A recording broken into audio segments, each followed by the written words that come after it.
right now, doctors are marveling at what's being called the world's oldest baby. The Ohio boy was born from an embryo frozen in 1994, and he was conceived in a lab by a couple using IVF, which was relatively new at the time. His adoptive parents found the embryo through a Christian adoption embryo agency. And so for more on all this, I want to bring in ABC News medical contributor Dr. Alok Patel. And Dr. Patel, happy Friday. Thanks for joining us. But first, this is a record, and it's really kind of remarkable. But what's the reaction in the medical community to this news?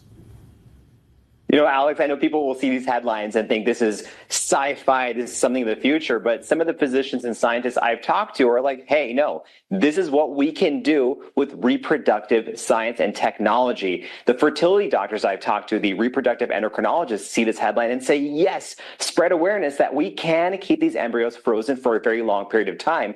But if you look at the broader conversation among the healthcare community, this really sits in that Venn diagram of human biology and development, scientific advancement, and ethics and individuality in kind of making these decisions for families. So yes, call it a scientific marvel, appreciate science, and realize that there's a lot of humanity in this story. Well, and that's a really good point, Doc. But I'm also kind of curious, implanting older embryos, is it more of a risk?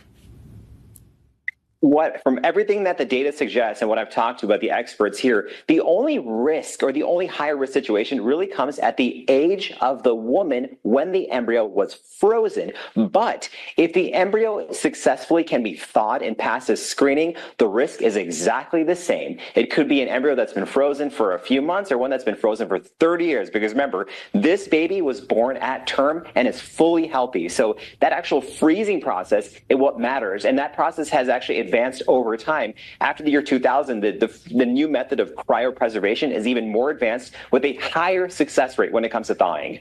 Well, and so with that in mind, are you expecting to see older embryos, become more of a trend with IVF?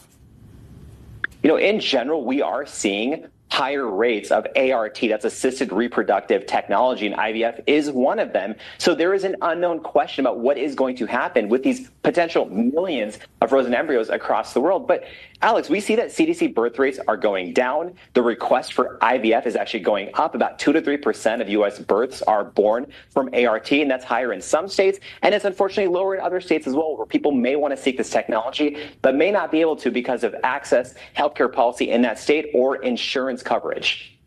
Well, and lastly, obviously something like this grabs headlines and it's fun to talk about, but are there ethical questions here?